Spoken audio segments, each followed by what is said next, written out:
Howdy, howdy, everybody. Welcome back to Cause Before Symptom at 12 midnight on May 14th, 2026. The clock in the sands in the hourglass. That's how it goes in the days of our lives. The old soap opera, like sands through the hourglass, so are the days of our lives. That's how the old show used to open. And it seemingly opens every time that way, but that's the line, and, it's pretty much how it is. Time goes by, and especially when you do a podcast, and the tradition that I started with anyway was to open the show with the date. And so you're just kind of forced to reckon with the date ticking by. And tonight what we're actually going to talk about, we're going to talk about something very interesting. We're going to actually look at everything that we talked about last night with the whole, man is a machine and whatnot. We're going to look at it from the lens of St. Thomas Aquinas, which became a school of thought called the Thomistic Philosophy, Thomistic Psychology. But it actually provides a pretty good moral outlook when you kind of look at it all of these years back. They kind of understood their place in the grand machine. Whereas now it's the idea is that we're too good for those things. We need to outgrow them. We need to be bigger than that. We need to kind of take control over our own fate. We can make ourselves anything we want to be. So, yeah, we're going to get into all of that tonight. How's it going, Boots? How's it going, Dory? Nice to have you with us tonight. We're on all of our platforms tonight. We're on Substack. We're on my Rumble. We're on Carner's Rumble. James Carner. He'll be back probably in about a week. He's out at the gold mines on his vacations. He usually goes out gold mining, and it's my tradition that I fill in for him while he's gone. So, yeah, by the way, I wanted to let everybody know that I did organize all of the Breath Wars content into a playlist on James' channel. So on James Carner's channel, you can go to rumble.com/user/James Carner, and that will take you to his Rumble channel if you're not already there. If you're on one of my other platforms, it's already linked in the description pretty much everywhere on all the platforms I'm streaming on. But if you go to the playlist tab, you'll find all of the Breath Wars narrations, because he's been doing audiobooks, narrations of all of his authored works. And so he's already gotten through probably about 4 of them, I think. He's only got one book left to do. He'll probably be doing that sometime when he gets back. I don't know how soon, but I'm surprised he's actually gotten through them as fast as he has. They've been... he's gotten them done in probably just under a month or so, it seems like. So, yeah, what we're going to start off with, let me go ahead and bring everything up here now that I've started the show off. We're going to start off with just kind of a brief kind of recap of what we talked about yesterday, with some definitions to put those back front and center. So, let's see, let me move myself, make myself smaller. Here we go. Awesome. So what we're going to start with, again, because these words are going to be extremely popular, but the word is ontology. There's different kinds. I just wanted to give people a better fleshed out description of what it means in this context. So let's do that. I can probably zoom in on those definitions. So first we have a philosophical and fundamental ontology. In its classical philosophical origins, dating back to Aristotle, ontology is defined as a discipline which studies that which is insofar as it is, and those features that it has in its own right, or being qua being. The philosopher V.W.O. Quine famously summarized the core problem of ontology in 3 words. What is there? In the philosophical tradition, Edmund Husserl developed the concept of formal ontology, which he described as the eidetic science of the object as such. For Husserl, formal ontology deals with idealities.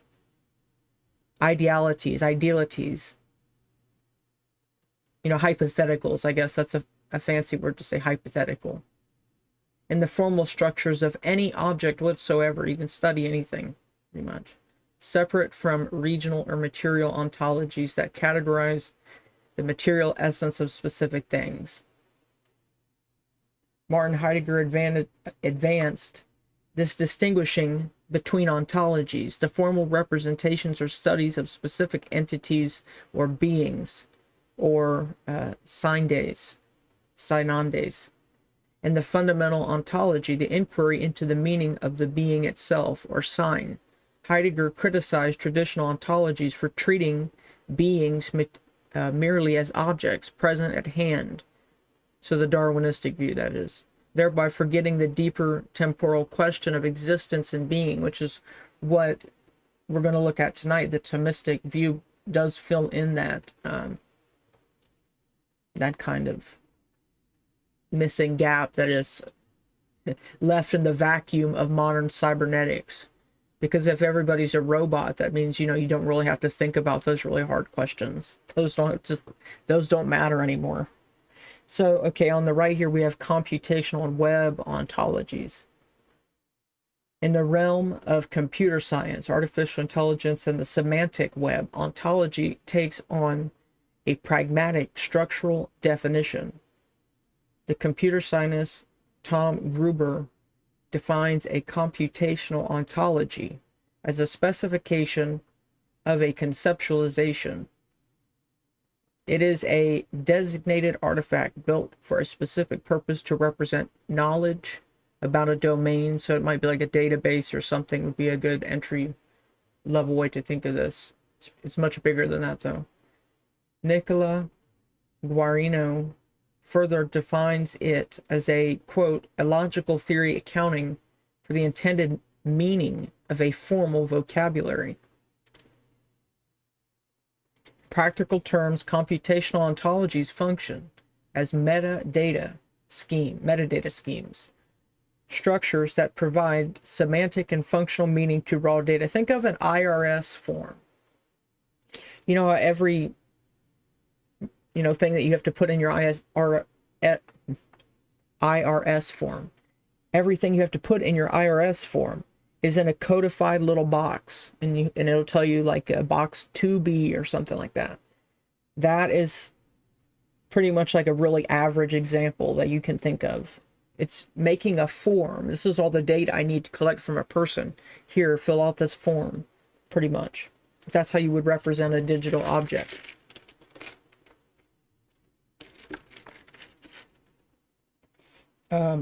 By organizing data into logical statements such as the subject, predicate, object structures used in the Resource Description Framework, or RDF. Ontologies allow computer programs to understand, parse, and manipulate digital objects. Advanced web ontology languages like OWL provide formal vocabularies that enable machines to reason, make logical inferences, and establish complex relations between data points across the web.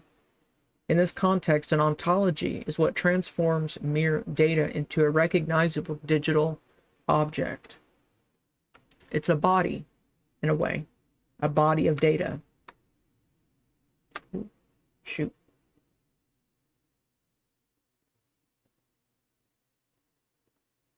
Okay. And so now what we're going to take a look at from yesterday, because I brought up the concept of templexity, which is this idea that time travel can happen in a city. Okay, well, what does that mean? Well, when, James Carner's book, The Ritual Machine, talks about how cities and, routines can function as rituals, which have energetic value. This is done through insurance and debt. As a matter of fact, it is insurance and debt which enables this mechanism to take place. It's a nullification of temporal uncertainty to hedge a bet or to buy insurance is to try to minimize, the effects of time. Starting on the large column here, let's see.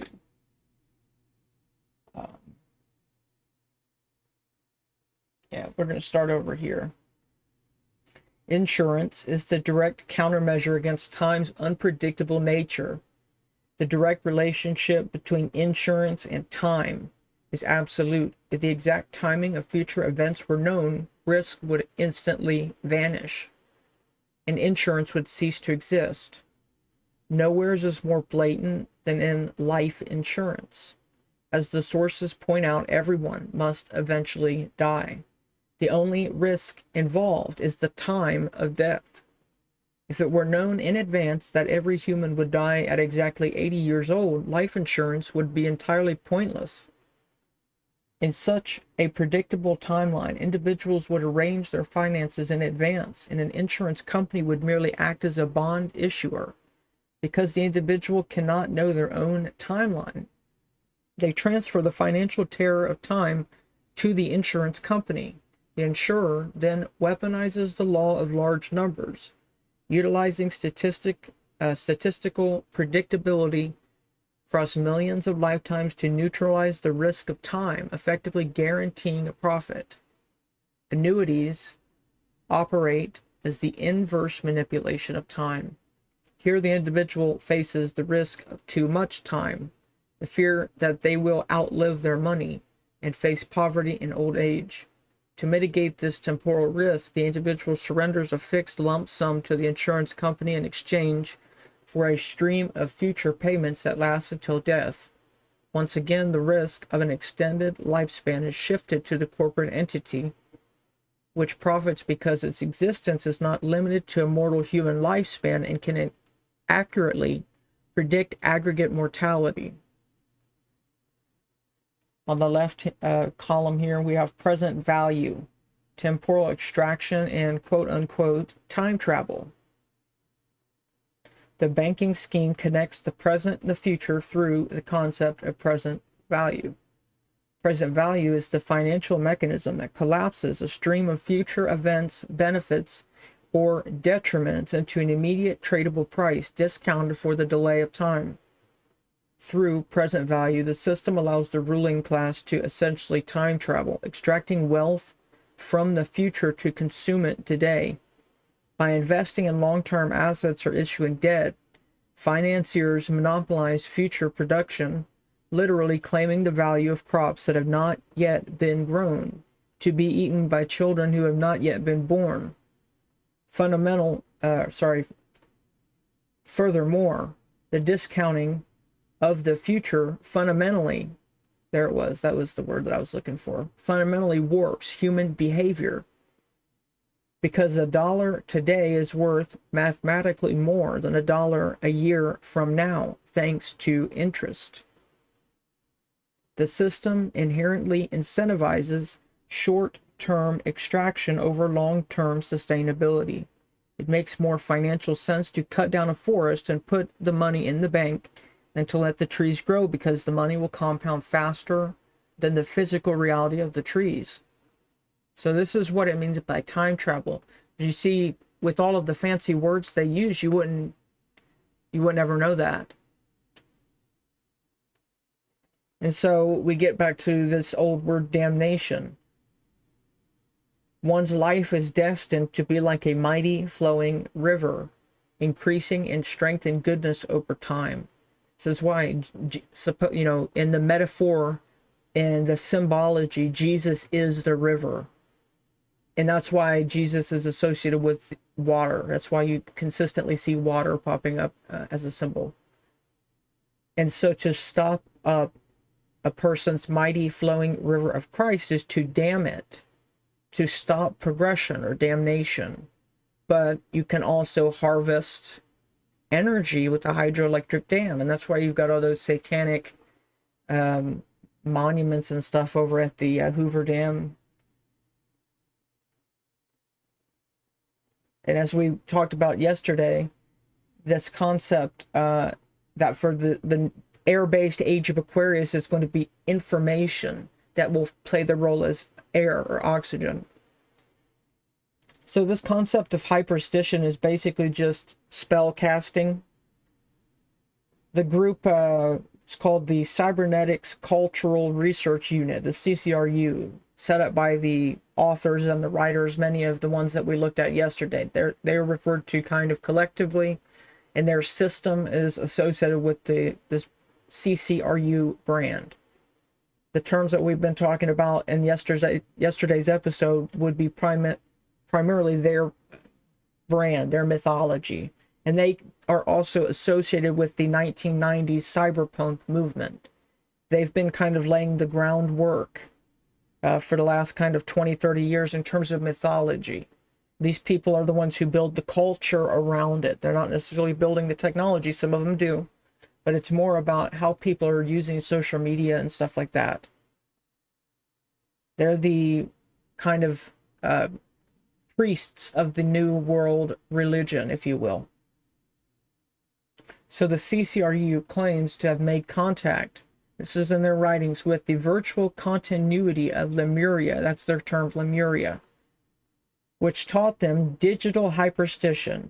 Hyperstition, they define it as a practical fiction or an engineering of manifestation, where there's no difference in principle between a universe, a religion, and a hoax. This is their philosophy. There's no difference in principle between a universe, a religion, and a hoax. They assert that nothing is true because everything is under production. And they use this term hyperstition to colonize the future, traffic with the virtual, and continually reinvent itself. So this idea of trying to affect future events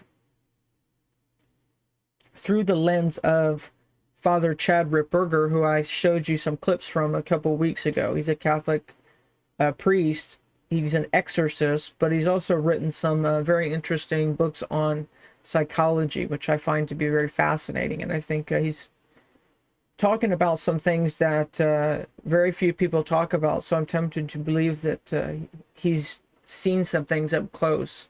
And his framework matches the cybernetic perspective, that it's actually these feedback loops and these vices that are the ways that, you know, demons tempt and influence man.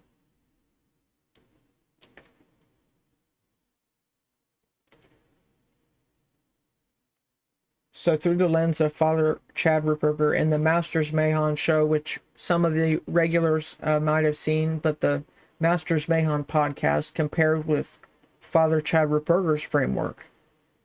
Both of these frameworks point to hyperstition, this concept of hyperstition affecting the future events, as basically social engineering or spell casting. A spell is mechanically defined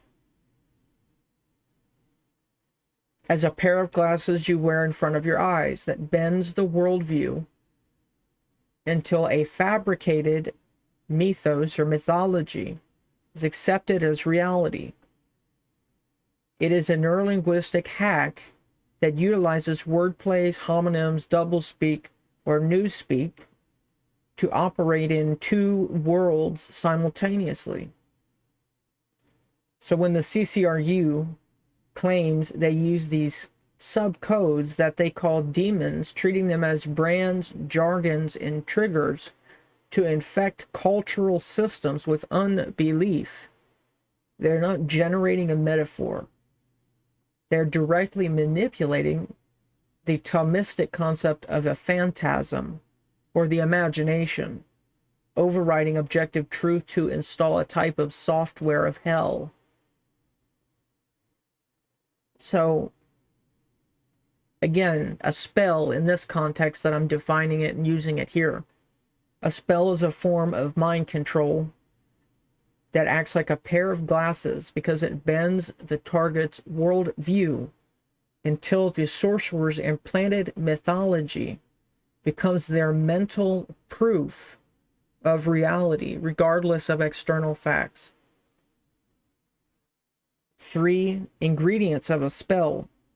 1 would be doublespeak, implausible deniability, in general, manipulation of language.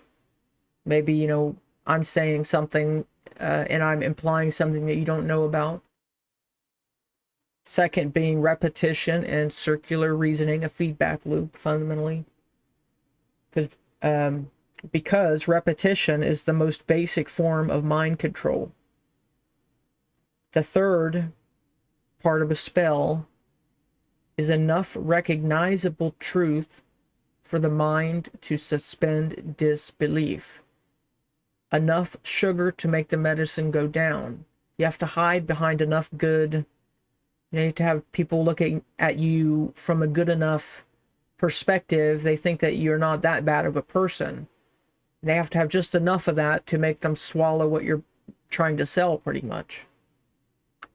So that's what this idea, they're just trying to define all of this in very mythologized language so that people don't know what they're talking about. And it sounds schizophrenic.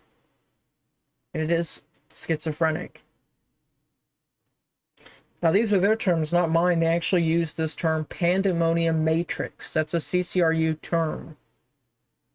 CCRU's core operational tool is a Pandemonium Matrix, which they explicitly describe as a list of demon creatures, which the Lemurian sorcerers has traded and made pacts with, complete with numerical codes and other protocols used to contact these entities.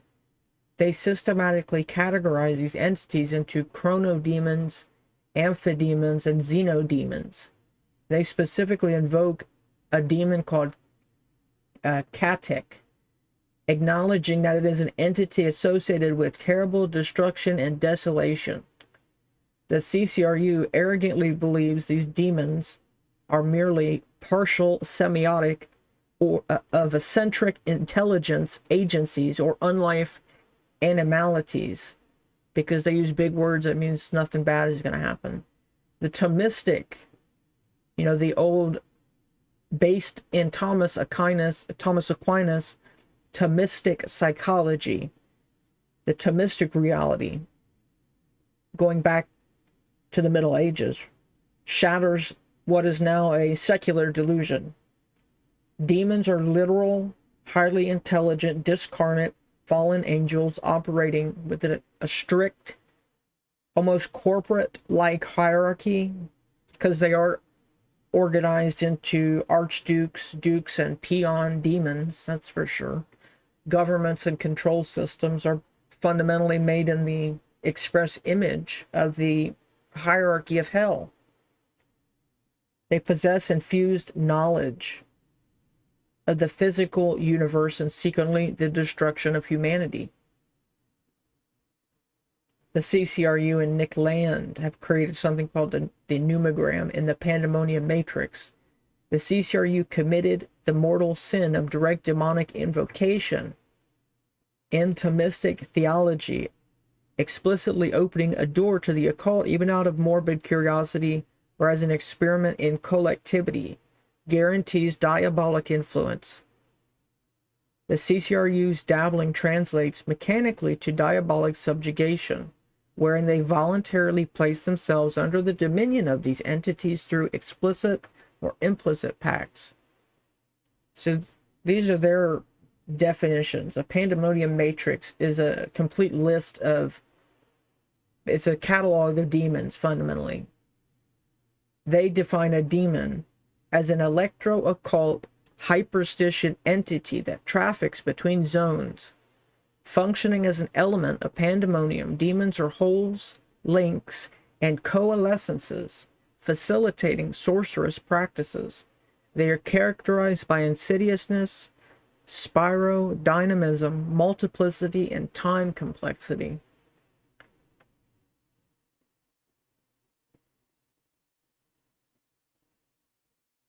Unlife and animus delendi. Most terrifying convergence between the CCRU and actual demonology is their ultimate objective. The CCRU champions, quote-unquote flatline materialism, which they define pretty much the metaverse. Flatline materialism is their word. They define it as an experiment in artificial death and a plunge into unlife. They actively promote negative evolution, seeking the dispersal of human organistic integrity and a regression back down to the evolutionary ladder to an ichthyopodian flexomodal spine. Big words, remember. They celebrate this descent into a black snow cult in the underside of cyberspace. This is the exact manifestation of the demonic animus delendi, the compulsive, obsessive desire to destroy everything that reflects God. Demons hate human nature because it is made in the express image of God. It's a big thing to remember. The demon, if you're dealing with a demon, they hate what they see in the mirror because they see God in the mirror, because we're made in God's image, and they hate themselves. Fundamentally, they're at war with themselves and they hate themselves. So that's what is the point behind that. So let's see.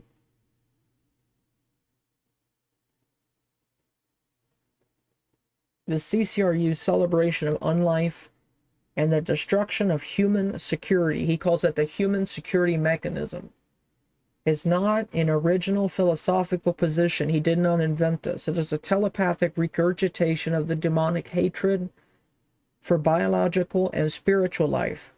When the CCRU declares it is the body of nothing and electric hot, an electric nothing body instead of us, unquote.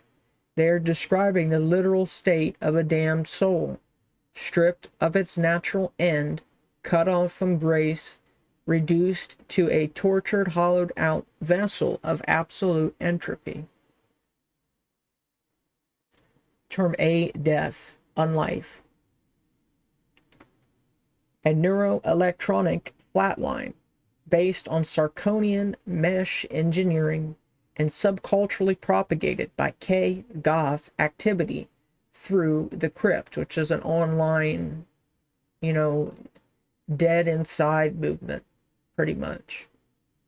A lot of the stuff that you see online, like all of the crazy people and stuff, you can bet that they're got their hands in it somehow.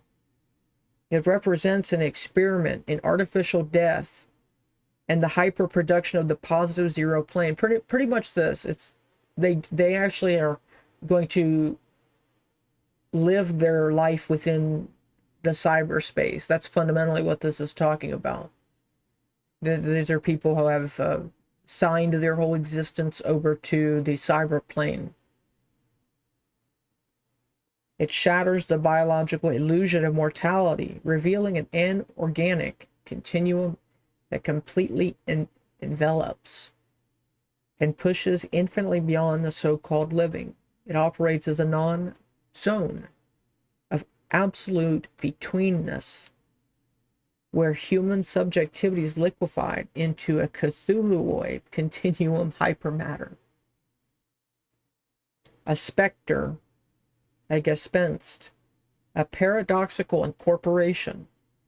It is the becoming body or phenomenal form of a spirit that is neither soul nor body, but both.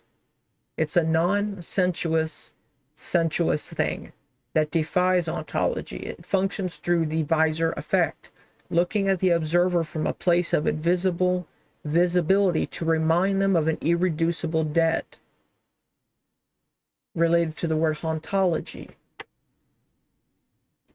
Communism would be one example. So this way that they have reduced the human to what they call a meat puppet. So it's fundamentally schizophrenic, and they actually own this. They acknowledge this. It's not my saying that. They actually have created words around this. So the CCRU dismisses accounts of mind control and trauma, such as the testimony of Justine Morrison, who claim to be a CCRU meat puppet tormented by the demon Katak. The CCRU responds with sarcastic unbelief, claiming there is no monarch programming except as a side effect of initiatory monarch deprogramming. Yet the Masters Mahon dossiers confirm that trauma-based mind control, monarch, and the systematic fracturing of the human psyche are the exact mechanical methodologies of the occult to invite demonic insertion. The CCRU functions as a vector for this contagion. They believe they are the architects of a new cybernetic culture, but in the Thomistic hierarchy, they are merely the lowest level operatives, peons, used by higher-ranking preternatural intelligences to normalize demonic contact through digital algorithms and esoteric philosophy. This term preternatural, it means that demons were created as fallen angels, meaning that they do exist with a complete knowledge of all that there is. However, their wills being fixed in rebellion. Basically, the failure to sacrifice. All of the fallen angels share ultimately the failure to sacrifice. And because it's almost a pyramid scheme, a hierarchy, because they all sided with Lucifer, and Lucifer decided, knowing the whole plan from the beginning, decided not to side with God. Because they side with him, they all have to have their will fixed like his will is fixed. And so they have a complete knowledge of what's going on, but at the same time, they can't. It's like it would be an example of somebody who, like, no matter what, they just can't tell the truth. It's because the will is fixed there. The will is perfectly fixed in the other direction. So whereas like a person would always tell the truth, they're unable to tell the truth. And that's the foundational reason that this is schizophrenic. It's because it's the person who can't be truthful to themselves. Whose, their nature is a lie.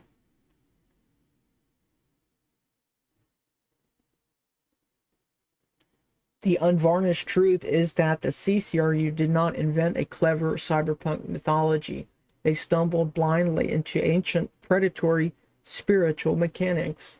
They opened the terminal line to the abyss, and the entities they summoned simply used their academic hubris as a Trojan horse to infect the digital continuum. So the use of schizophrenia within cybernetic theory fiction. In the cybernetic fictions of writers like William Gibson and J.G. Ballard, the theories of John Baudrillard and Mark Fisher, schizophrenia maps the absolute collapse of the boundaries between the self and the network. The cybernetic system destroys the illusion of the isolated Cartesian ego. The self can no longer be distinguished from the multiple circuits that traverse it. Somebody who's totally given over to the group. The tribal pack think. Schizophrenia characterizes a postmodern state where the subject is engulfed by an unbearable surfeit of reality. It is not withdrawal from the world, but an absolute proximity to the total instantaneity of things. Let me zoom in. The total instantaneity of things. The feeling of no defense, no retreat. The human organism's protective shield is ripped away, exposing the nervous system directly to the total flow of mediatized capital. The schizophrenic body becomes a switching center for networks metabolized directly without the mediation of personal identity.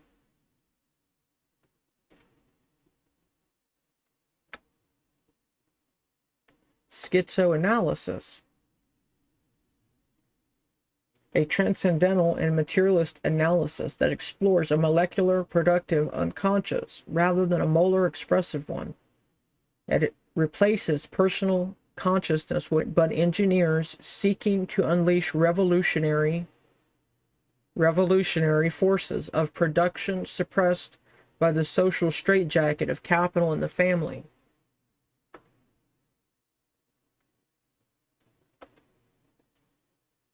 So, Thomistic philosophy. What is Thomistic philosophy? This after a drink. I have to remind myself sometimes.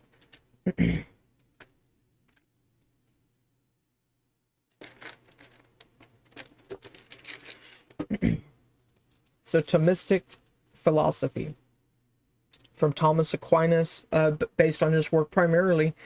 The largest one that I've looked at was the Summa Theologica, which is huge. It's like huge, and it was originally in Latin. And there's three main parts to it, but a lot of it is, put it this way, it's like today, almost in the language that we use, there's this undercurrent of like basic questions that go unanswered because it's assumed that people already know these things, but nobody knows these things anymore. And Thomistic philosophy actually goes back to a perspective of thought, you know, the mystical view of the world, where you were not the ultimate center of the world, but you were just like a little minuscule part of the world. And this is something they understood back in those times. So at its core, Thomistic philosophy is not a subjective exploration of feelings or cultural constructs. It is formally defined as the science of all things through their first and ultimate causes, acquired purely under the unforgiving light of natural reason. It operates by cutting through the superficial phenomena of the material world to expose the nominal reality, the absolute essences and laws of being. It establishes that reality is objective, governed by absolute laws like the principle of non-contradiction, and that the human intellect is engineered specifically to conform to this reality. So Thomas Aquinas just tips the whole thing right on, you know, that just flips it upside down, because he says something crazy back in the Middle Ages. Can you believe this, guys? He says, all the way back in the Middle Ages, he said that the human intellect, right here, let's see, bring it up, my pointer. The human intellect is engineered specifically to conform to this reality, the absolute laws like the principle of non-contradiction, which I'm gonna give you some examples of those in a minute. So he says that human beings are created to conform to God's law, not machine law. So this is something that they had figured out back in the Middle Ages, and we've just pretty much lost it. I mean, there's no real way around that. This is, like I said, it's like it underpins all of our social interaction, but people don't even know. You know, I'm going to give you some examples in a minute. As a matter of fact, I'm going to pull those up after I get done reading this, and we're going to go through those. Okay. Thomistic psychology is the specific application of this philosophic architecture to human nature. While modern psychology wanders blindly, defining the mind as a mere stream of consciousness or a collection of physiological reflexes, Aquinas established the definitive, generic definition of psychology, that psychology is the exhaustive study of the acts, powers, habits, and nature of man. I'll say it again. A definitive, generic definition of psychology. It is the exhaustive study of the acts, powers, habits, and nature of man. It proceeds through brutal reverse engineering methodology. We cannot observe the soul directly, so we must track what the machine does, its acts, to deduce its capacities, its powers, to expose the program software, its habits, in order to finally unmask its ultimate substantial essence. And that's a basic, very basic definition of Thomistic philosophy. I'll put some stuff in the post on Substack when I post this video tomorrow. But to give you some examples of that, well, first let me go ahead and share this screen with you guys.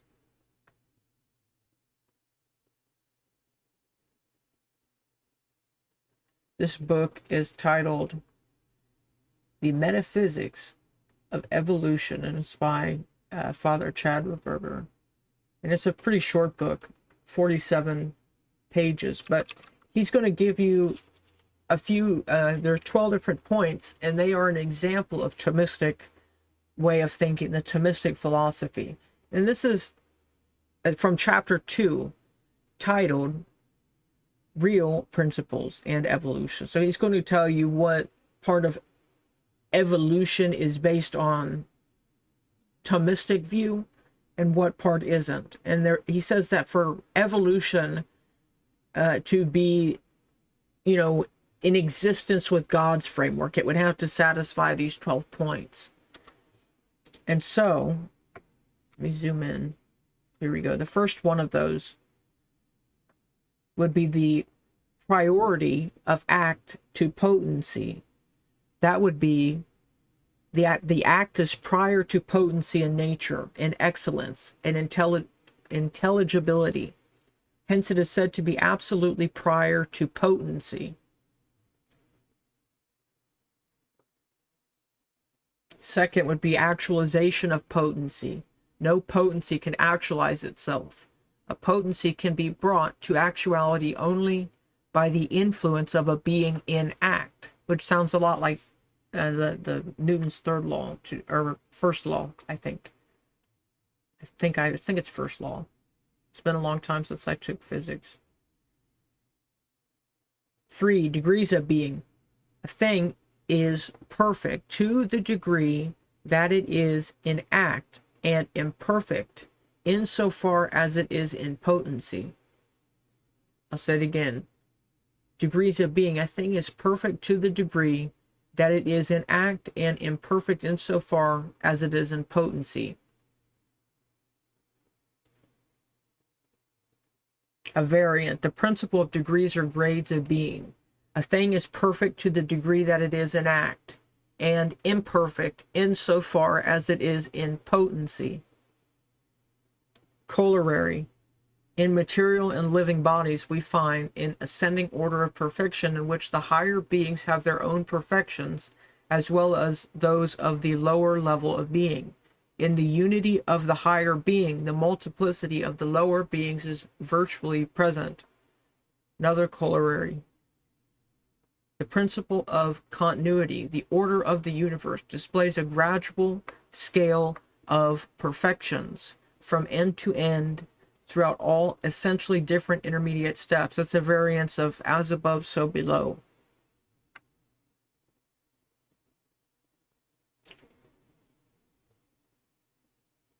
For the principle of non-contradiction. A thing cannot both be and not be at the same time, in the same respect or relation. A variant to this principle states the same attribute cannot at the same time and in the same being truly be affirmed and denied of the same subject.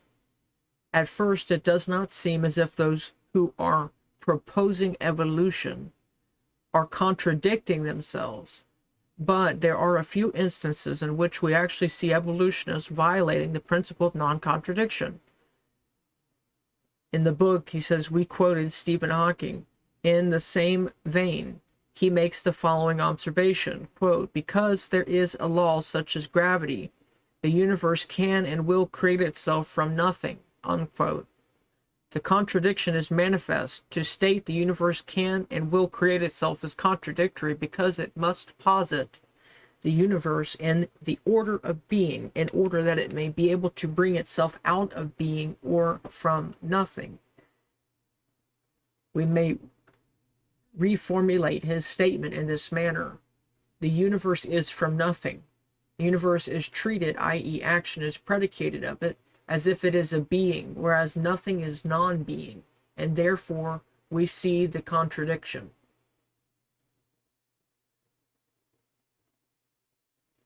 The principle of excluded middle. A thing must either be or not be at the same time in the same respect or relation.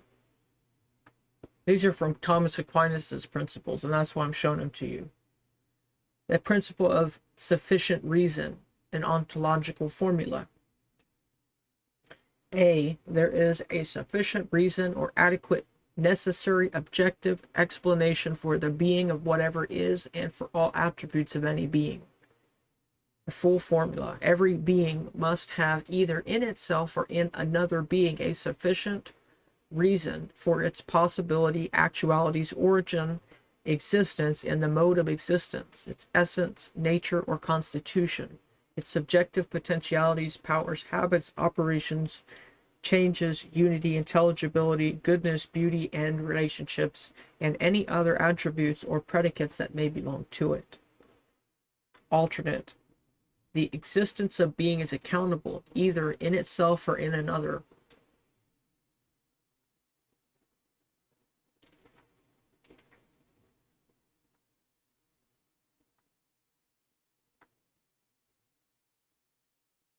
Seven, the principle of proportionate causality.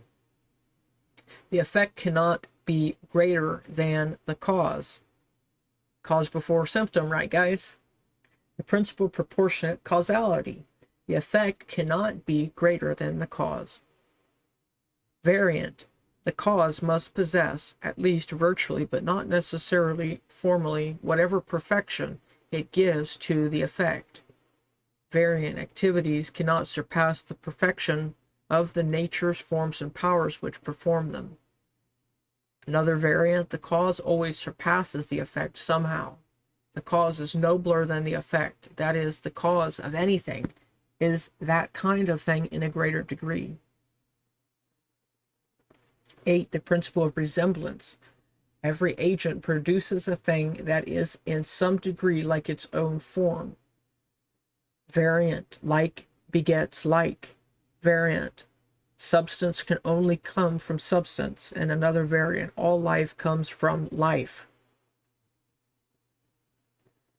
9. The principle of operation. Agere sequitur est. Operation follows upon being. Variant being as a thing acts, so it is. As a thing is, so it acts.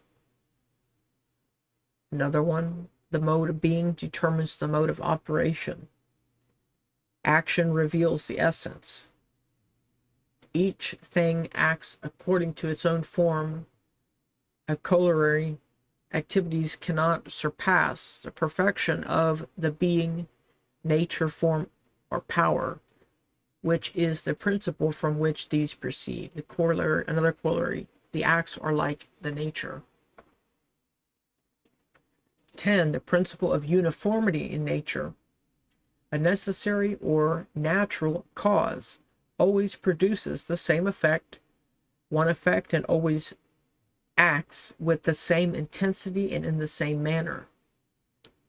A variant. The same natural, necessary causes under the same adequate set of circumstances always produce the same results. 11. The principle of finality. Every agent or nature in acting must act for an end. 12. The principle of finiteness of received act.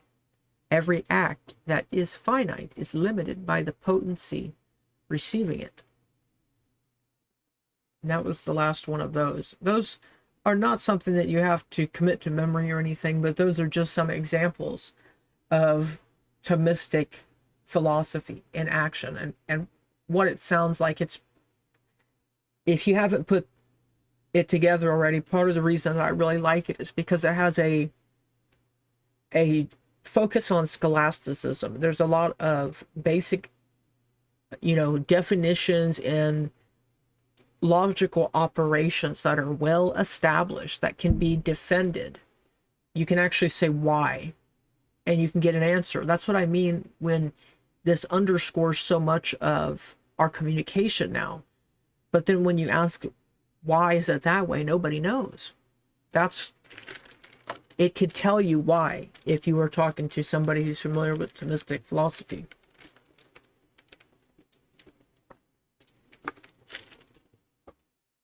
Okay, so I've got some other kind of basic slides on that. So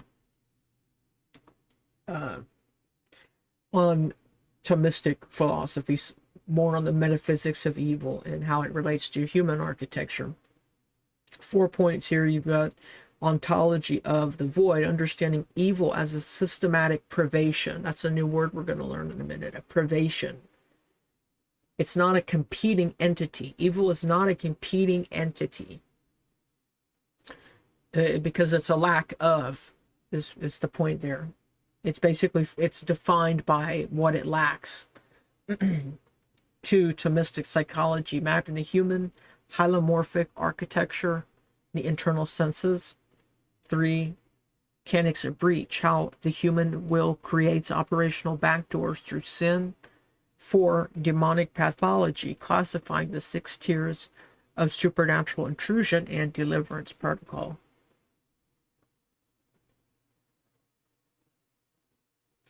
The metaphysics of privation. This is a word, privation. So, evil is not an entity. God is the source of all that is existence, S. He creates only what is ontologically good. Evil possesses no independent existence.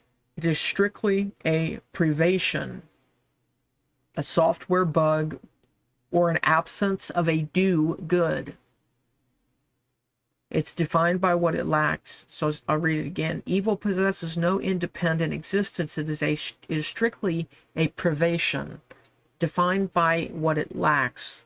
Something in absence of a do good. Even demons are ontologically good by nature, but utterly corrupted by a deliberate act of the will. Utterly corrupted by a deliberate act of the will.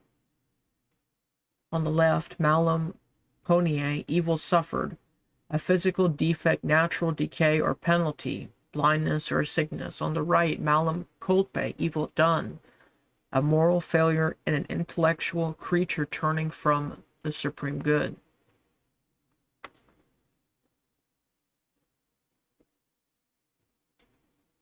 Helomorphic composite body and soul. So the foundational way that the Thomistic perspective and framework views the human architecture is that man is essential composite of first matter, the body, and substantial form, the rational soul. Agere sequitur est, action follows being. Spiritual acts require spiritual faculties. The intellect, agent and possible intellect, abstracts and grasps universal truth from material data.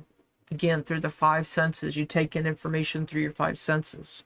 You do something with it, and you act back out with your will, which seeks the ultimate good based strictly on intellectual apprehension. That's very important.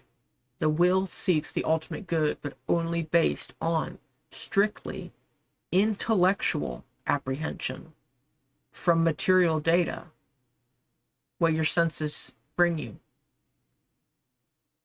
System vulnerability, concupiscence, the post-fall systemic vulnerability where lower appetites rebel against reason, saying sometimes you do things which aren't smart, but just because lower appetites rebel against reason. It's down here in the corner that I'm covering up with myself. Internal senses, processing the material world. The passive intellect requires data processing before the agent intellect can abstract truth.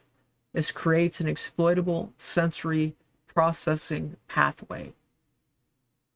1, common sense. The 6th sense, guys, is common sense. You have to remember that the 6th sense is common sense. It unifies raw data from the 5 exterior senses into a single phantasm, an intellect or an imagination of sense, which is 2, imagination, retains and reproduces these unified sensory images.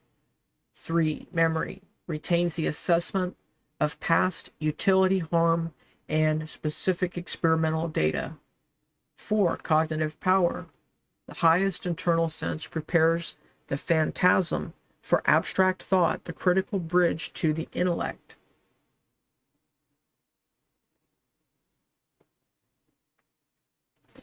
The anatomy of a spiritual breach, hacking the biocomputer, if you will. And if you remember from last night, the shattered mirrors, this is the same 4 steps, just from the other side. Too bad I didn't think to bring the slide in. Sometimes I want to do things and I forget to do them before. I run out of time to do them before. But these are the same 4 steps pretty much as the feedback loop. Well, there's an extra 5, but it's the perceived good. Step 1, the perceived good. The will never seeks evil directly. It always pursues a perceived good, which is where I left off last night with the road to hell being paved with good intentions. The perceived good. It always pursues a perceived good. Doesn't mean it's right, it just means that they perceive it to be right. Step 2, voluntary defect. Moral evil occurs when the intellect voluntarily fails to consider the eternal mortal rule. Step 3, exploit. The will chooses a lesser good, such as a temporal pleasure, at the expense of a higher due good. 4, the privation. This voluntary defect creates a privation, a literal spiritual darkness and void within the system. And then 5, that is a back door. So resulting disorder provides the necessary entry point for external entities to exploit the architecture, such as hacking the biocomputer. Architecture of the demonic realm. It's a corporate hierarchy. Just like the mafia, you have to, bring all the corporate industry titans to China and talk about how we want to do so much business with you and we're looking so forward to it. You've been so graceful to us. That's what the demonic realm is like. You have to go and you have to get down on your knees and you have to kiss the Pope's feet to make sure that you don't get the raw end of the deal. Like Jeffrey Epstein, where he got down on his knees to get blessed by the Pope. Yeah, okay. So that's what the demonic realm looks like. It's a corporate hierarchy. Demons operate in strict structured hierarchies. They really, if you go and, you can look, they're titled princes, dukes, managers of types, and peons. Associative clustering based on thesaurus and word prefixes. They group into specific family networks to exploit sequential weaknesses, rejection, fear, self-pity, isolation. So what's being said here is that they function in a hierarchy, but that hierarchy is based on words and to some extent numbers. For the CCRU, the Cybernetic Research Unit from Nick Land. Modus operandi. They cannot read minds. Demons can't read minds. They observe human behavior to identify structural flaws. They constantly seek physical embodiment to actualize their privation. Metaphysical decryption. Names, specifically using a thesaurus, are metaphysical keys. Forcing a demon to identify itself shatters its operational obscurity. Because once you have the mechanism found out, it's like diagnosing what's wrong on a car. Once you figure out what it is, you then can fix it. But you can't fix a car if you don't know what's wrong with it. So the framework that Father Chad Ripperger uses, first, external pain would be the lowest level, 1. Unexplained physical attacks, possibly bruises and beating, often afflicting, could be just, people that you hold up as saints or permitted trials. The second step is oppression. This is a severe disruption of health, finances, or relationships via external systemic attacks. 3. Obsession. Hijacking internal senses.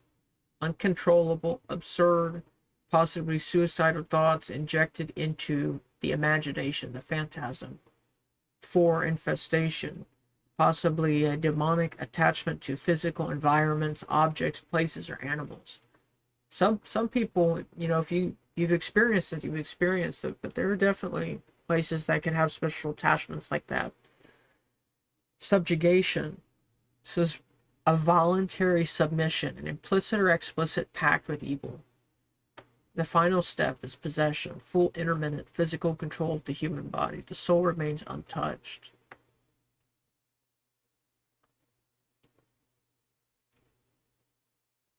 Hijacking the interior senses. It's called diabolic obsession. So it hacks the imagination.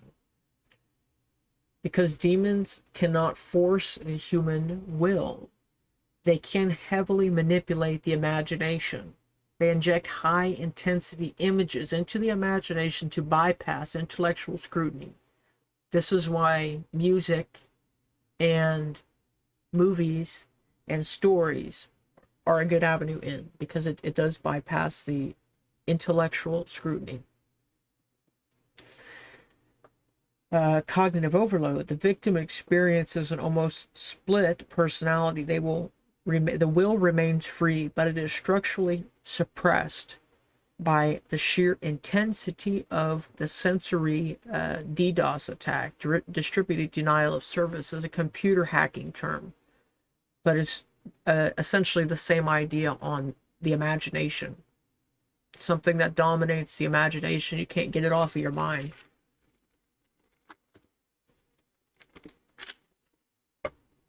Passion stimulation.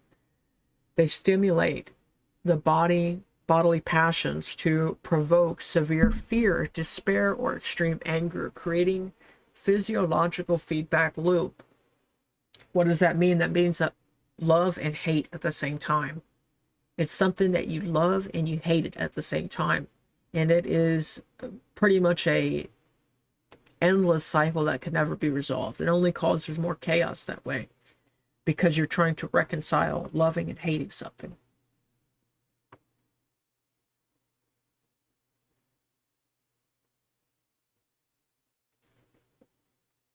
System override versus voluntary surrender. So, possession on the left is an override, complete physical control of the body, temporary suspension of mental and volitive faculties. The victim is morally blameless during crisis episodes because the will is entirely bypassed. Symptoms of possession: occult knowledge, unknown languages, superhuman strength, violent aversion to the sacred. It requires physical exorcism on the left. Right, subjugation, surrender. This is a willing pact, implicit or explicit. The intellect and will voluntarily align with evil. The victim retains agency, but has structurally compromised their architecture of their mind. The gravest moral condition, the unforgivable sin, denial of the Holy Spirit is what this is called, as the will actively consents to the privation, requires total moral renunciation of the pact.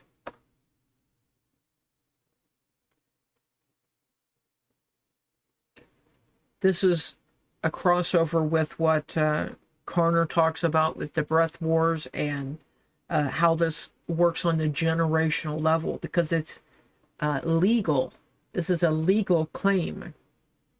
Demons utilize legal access granted through the grave sins of ancestors to infiltrate lineage structures. Generational spirits incline subsequent family members towards specific repeated vices such as addiction, occultism, extreme rage, etc. They operate as a hidden network of kind, passing down the family tree until formally broken. Trauma fragmentation, trauma, abuse, and shock create fragmented emotional states within the psyche, providing optimal nesting grounds for these clusters to hide and operate.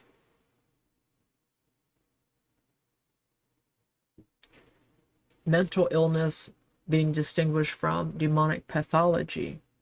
A natural illness on the left follows a predictable clinical pathology, responds to some kind of treatment, psychiatric, medical, otherwise, manifests via bodily defects or chemical imbalances. Then on the right, demonic pathology, mysteriously resistant to known prescriptions, heavily defies physiological and psychiatric logic, and mimics illness to maintain operational obscurity. Litmus test, violent, uncharacteristic aversion to the sacred, such as holy water relics, prayer, combined with hidden occult knowledge. A well-trained psychological and spiritual eye is mandatory to prevent dangerous misdiagnoses.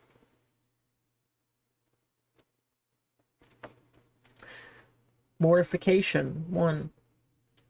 Fasting. Because some of these demons can only be exorcised by prayer and fasting alone. And they've edited that out of some of the newer Bibles, so I wonder why they did that. Fasting weakens the concupiscible appetite, starving the demon's ability to manipulate the bodily passions. 2. Sacraments, restoring sanctifying grace, filling the privation, the void, with divine existence. 3. Rejection, specific verbal renunciation of named spirits, breaking the structural ties and networks. This is why it's good to know, by looking at a thesaurus, you can find, what is it, what is a word for somebody who's prone to anger? And then you can go and you can look it up, and you can find words that are very similar to that word. And so you can lump the whole thing in together, and you can just verbally renounce it. Like, even to yourself, just when you're alone, you can just verbally renounce all those things. 4. Authority. Expulsion requires proper jurisdictional authority. Deliverance. Fundamentally, deliverance is the restoration of the intellect and will to the divine rule. I've got all kinds of books on it. I'll put those in the Substack post that I had saved from a while back, and if anybody would like to look at them, I'll put them in the Substack post.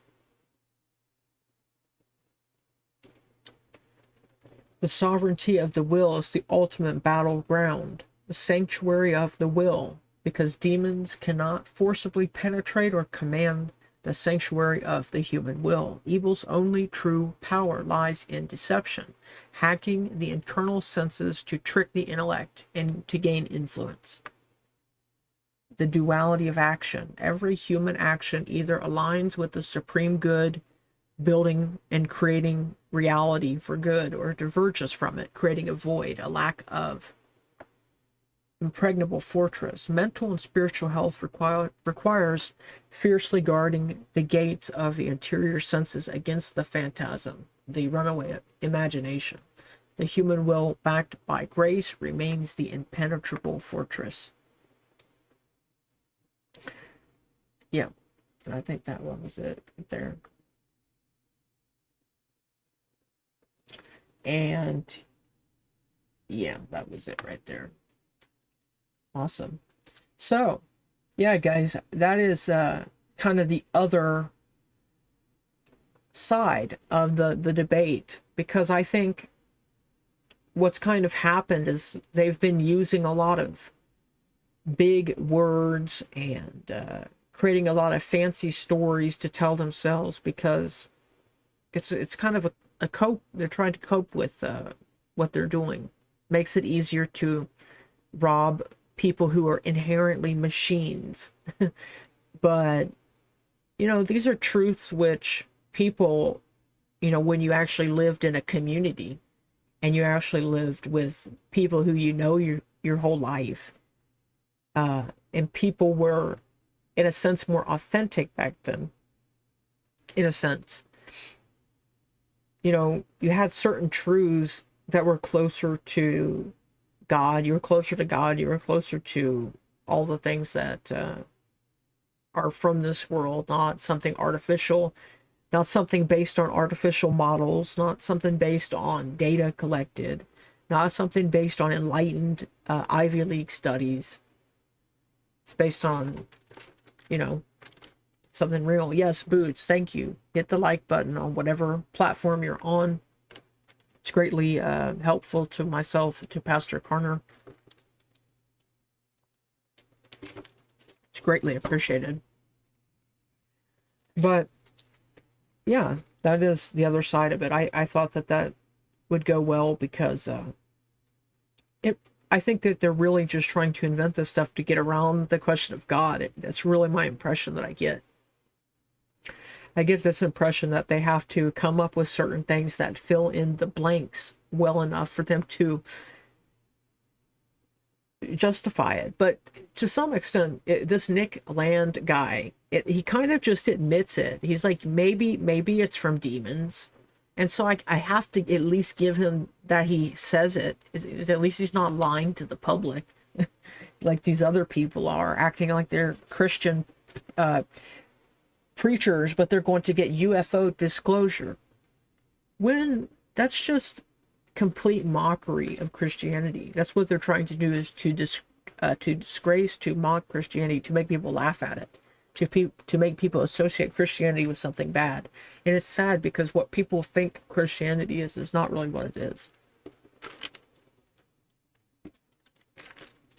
Because it's what they're thinking of is not based on any type of reflection or forgiveness or anything like that. It's based on past abuse. And while I recognize that the past abuse that people have gone through, you know, maybe at the hands of family members or something like that, is very real.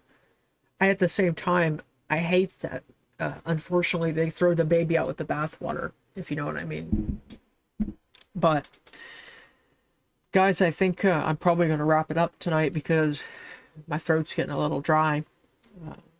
And we wrapped the show up. I think I got everything that I wanted to do in there, and I think I did it in a pretty good time tonight, actually, because when I was putting this together, I was kind of not wanting to do a bunch of extra crazy stuff that would be too much, and I think I actually wrapped this show up tonight in a fair little package, so I'm pretty good with that. And I appreciate everybody who popped in on any of the platforms that we're on. I'm not sure what we're going to do tomorrow. We might continue on a parallel subject. I might touch on something different. Just whatever pops into my mind, honestly. But I appreciate everybody tuning in. Hit the like button. Leave your questions, comments, concerns in the comments section on whatever platform you're on. I will see you guys in the next one. Thanks for tuning in, guys. Love each and everybody. Have a good night.